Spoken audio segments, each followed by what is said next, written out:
Bonjour à tous.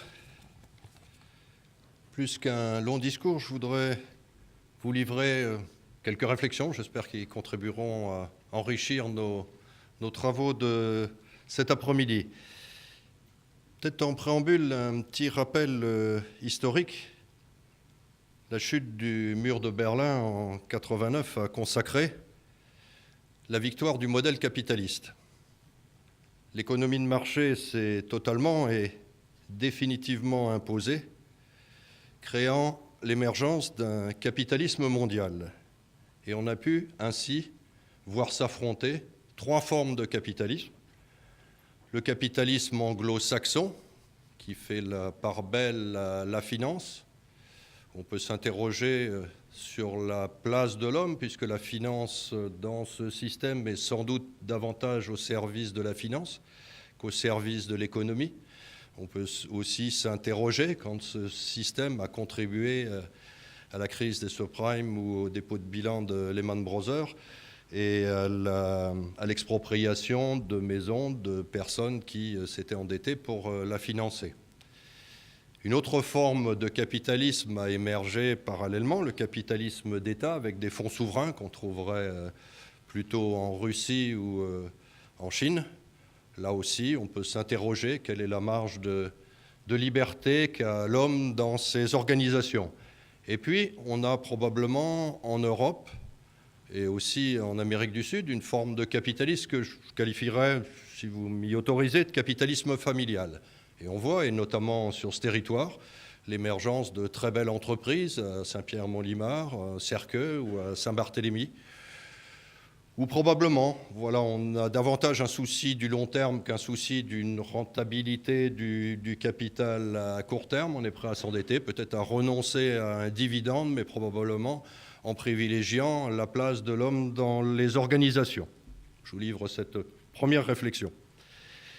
On peut constater également que la mondialisation a probablement parallèlement créé des sursauts identitaires et on est face à une guerre des atlas et il faut qu'on ait tous à l'esprit qu'il y a des histoires et des géographies et probablement que nous devons regarder le monde de manière un peu différente et puis avec l'Europe ou la France au centre du monde avec à ses pieds l'Afrique et de part et d'autre les États-Unis, la Russie et l'Asie. Probablement qu'il faut observer le globe terrestre un peu d'une autre manière. On sait qu'aujourd'hui, l'économie mondiale, les flux de l'économie mondiale se passent davantage dans le Pacifique que dans l'Atlantique ou même au sein de l'Europe. On sait que le taux de croissance est faible.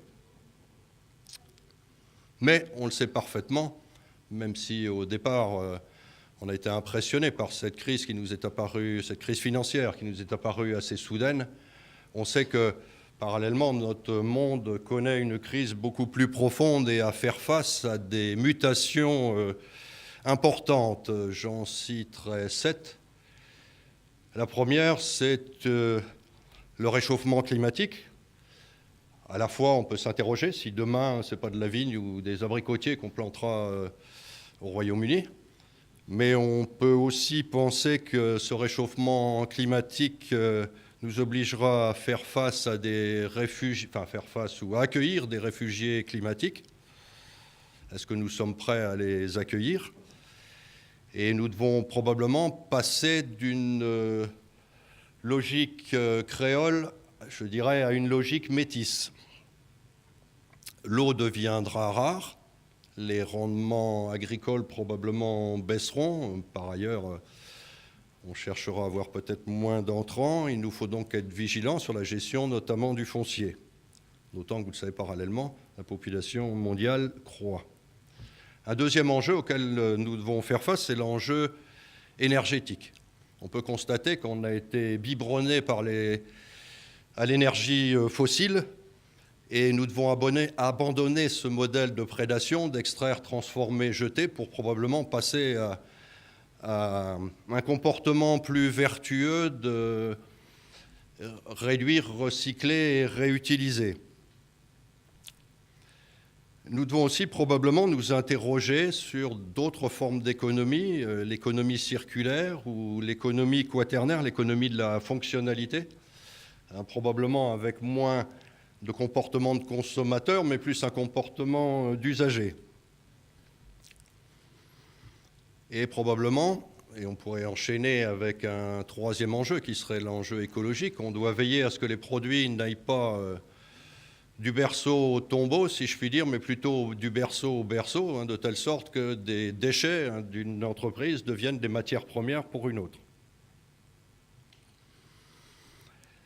Nous avons à faire face, je l'évoquais un peu tout à l'heure, à un enjeu démographique avec trois phénomènes. Un vieillissement d'abord un accroissement de la population, je le citais, on prévoit de l'ordre de 9 milliards d'habitants sur la planète en 2030. Donc nous devons veiller à alimenter cette population, même si on peut constater que jusqu'à présent, l'accroissement de la population n'a pas entraîné un appauvrissement de cette population. Mais on va constater un accroissement de cette population, et l'accroissement est inégal. Vous savez que l'une des plus grandes espèces en voie de disparition est l'italien du Nord. Et parallèlement, nous aurons un vieillissement de la population, ce qui peut aussi faire naître d'autres activités nouvelles, notamment dans le domaine du service à la personne, peut-être là où on peut retrouver du lien, un lien social, une relation personnelle, humaine. Et on va constater également une urbanisation de la population. Vous savez que 75% de la population du globe vit en ville, et on voit le développement de grandes métropoles. Métropoles, j'aurais bien envie de qualifier comme des espaces où l'on apprend à s'ignorer. Je pense que c'est un point de vue que vous partagerez. À la banlieue des métropoles, je pense que ce sont des lieux de pollution, d'insécurité, avec des problèmes de transport, avec des problèmes probablement de relations humaines, sans doute qu'on rencontre moins en milieu rural où la relation sociale de proximité est plus naturelle.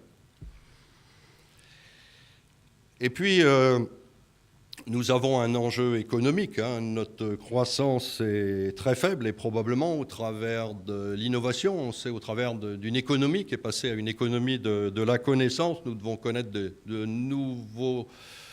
nouvelles opportunités de développement, probablement également dans le développement de l'économie verte. À titre indicatif, sur l'exercice dernier, sur le Maine-et-Loire, 400 entreprises ont été créées dans le domaine notamment de l'économie verte, de recyclage des déchets, de retraitement, de telle et telle chose. Bon, à tort ou à raison, peut-être qu'on pollue trop et il faut nettoyer. Peut-être aussi qu'on a des réflexes un peu plus vertueux, effectivement, de ne pas jeter, mais d'essayer de réutiliser, de recycler. Peut-être un mot aussi, c'est assez banal, mais on ne peut pas laisser de côté la transition numérique, là aussi, qui voit l'émergence de nouvelles activités. L'information, le savoir est à la disposition de tous. Et si certains d'entre nous sont des digital natives, d'autres sont des migrants. Et on voit que le savoir est aussi, s'il est disponible par tous, il est également très éphémère, et en permanence de nouvelles innovations surgissent. Et on voit que probablement, s'il y a à la fois de l'innovation incrémentale, on ne doit pas avoir peur également de l'innovation de rupture. On sait qu'on n'a pas trouvé l'électricité en améliorant la bougie. Et on voit qu'il y a des nouvelles technologies qui émergent en permanence, et on doit être dans cette exploration, dans cette découverte permanente, avec ce risque d'échec. Mais vous savez qu'échouer, c'est simplement éliminer une solution qui ne fonctionne pas. Et puis probablement une crise également, j'ai envie de dire, sociale, sociétale, morale. On peut constater que, globalement, on n'a plus confiance dans le politique, quel que soit le bord. On dit c'est tous les mêmes, tous pourris, ils ne déclarent pas leurs impôts, ils ne respectent pas leurs conjoints, Sûrement une crise médiatique, on n'a plus trop confiance à ce que disent les médias, qui amplifient peut-être ce phénomène. Et également une crise économique. Là aussi, on ne peut pas dire que le monde économique, l'entreprise en tant que telle, soit particulièrement bien vue par le grand public, le patron étant un peu, sans doute trop souvent, et sans doute complètement à tort, jugé comme un exploiteur, comme un tortionnaire, quelqu'un qui n'a qu'une envie, c'est de dégager de l'argent au détriment ou sur le dos de ses salariés. Et probablement que ces schémas un peu binaires, on doit les abandonner, on doit les remettre en cause, et on voit qu'en face, il y a une volonté de recherche de sens. On pourrait citer l'exemple de traçabilité, de produits, de proximité, retrouver des valeurs, retrouver du sens. Et je pense que c'est comme ça qu'on mettra notamment la génération qui me suit, qui suit certains d'entre nous, mais dont d'autres sont dans la salle, font partie de cette génération. C'est comme ça qu'on les remettra probablement dans la motricité. Je ne vais pas dire qu'ils n'ont tous qu'une envie, c'est d'aller ailleurs, parce que je ne suis pas sûr que le pré soit plus vert à côté. Mais voilà, je pense qu'on ne peut pas occulter cette réelle crise morale que nous traversons. Alors, au milieu de tout ça, si j'avais à essayer d'esquisser quels peuvent être les facteurs clés de succès d'une entreprise gagnante, dans ce monde économique que j'essaie de vous décrire avec ces enjeux, premier élément, il n'y a pas de doute. On peut tous constater que l'emplacement, la facilité d'accès à des liaisons routières, autoroutières, ferroviaires, etc., constitue un atout. Le fait qu'une entreprise, qu'un établissement d'enseignement soit relié au très haut débit, etc., constitue une capacité à être en relation avec ses clients, avec ses fournisseurs, avec des collègues, et c'est un élément déterminant pour une entreprise. Bien. Deuxième élément, sûrement, c'est que l'entreprise et en son sein des talents. C'est-à-dire pas seulement des gens qui ont des qualifications, mais aussi des gens qui ont des comportements. Et ça veut dire aussi qu'en termes de management, il faut donner du sens à notre action. On sait qu'on n'est plus dans une forme de management hiérarchique, mais probablement plus dans une forme de management participatif. Il faut qu'on donne du sens. On sait que le sens crée le mouvement crée la cohésion révèle le talent. Si on sait mettre l'ensemble de nos collaborateurs dans le sens de l'entreprise, si on les fait participer, si on les met dans la motricité, ils se révéleront, c'est évident. Ça veut dire qu'au sein de l'entreprise, on sait, faire germer l'innovation. Ça veut dire à la fois, vous le savez, que les portes du changement s'ouvrent de l'intérieur, et j'ai même envie de dire que les portes du changement s'ouvrent d'en bas. Si je puis dire, respectueusement dit, c'est aussi bien un livreur, c'est aussi bien un technicien de maintenance, c'est aussi bien une assistante qui prend la communication au téléphone, qui a autant d'informations à donner sur l'entreprise cliente et qui les a peut-être avec lesquelles ils sont probablement plus fréquemment en contact, peut-être que le commercial ou le dirigeant. Donc il n'y a pas de doute qu'il faut absolument mettre l'ensemble du personnel dans la motricité. Ça veut dire aussi qu'il faut savoir organiser cette forme, c'est à la fois de l'innovation participative, c'est à la fois, au sein des entreprises, il faut savoir organiser une forme de désordre participatif. J'aime bien ajouter, l'air passe au travers du désordre. Il faut qu'on mette de l'air dans nos entreprises. Il n'y a rien de pire qu'une organisation hyper serrée, hyper huilée. Si on se rappelle tous le film de Charlie Chaplin, Les temps modernes, voilà, c'est inimaginable. Chacun à son poste doit avoir quelque chose à dire, a sûrement des suggestions d'amélioration à faire, sûrement quelque chose à dire sur un meilleur service client, une meilleure évolution, une évolution produit ou une évolution du service. Vous savez aujourd'hui que le produit n'a plus d'importance, le service a encapsulé le produit. Alors puisque je suis dans une école, je vais vous rappeler les 4 P de Cutler que tout le monde connaît bien, le produit, le prix, la place et la promotion. Aujourd'hui, c'est plus vrai, c'est les 4 C, c'est le client, le coût, évidemment, la communication et le confort. Un produit n'a de sens que s'il apporte un confort au client. Mais le produit en tant que tel n'existe pas. C'est la plus-value, c'est la valeur ajoutée qu'il apporte au client. Le micro que j'ai devant moi, en tant que tel, ce n'est pas le micro. C'est pas ce qui me permet de m'adresser à vous dans de bonnes conditions, dans un bon confort, vous puissiez m'entendre avec une bonne qualité. Voilà. Le produit en tant que tel, le micro, il ne vaut rien. Il ne vaut que par la valeur d'usage, que par la valeur ajoutée qu'il nous apporte aujourd'hui, par exemple. Ça veut dire aussi, quand j'ai dit qu'il fallait organiser le désordre créatif, ça veut dire qu'il faut aussi organiser la contagion. La contagion au sein de l'entreprise, ça veut dire la contagion au sein des clients, ça veut dire aussi la contagion auprès des fournisseurs. Quand je dis la contagion avec les clients, ça veut dire que les clients doivent être dans votre communauté, pour prendre un terme, puisque nous évoquions l'évolution numérique tout à l'heure. Ils ont beaucoup de choses à vous dire, les clients. Appuyez-vous sur eux. L'ensemble des collaborateurs de votre entreprise, à mon point de vue, doivent s'appuyer sur eux.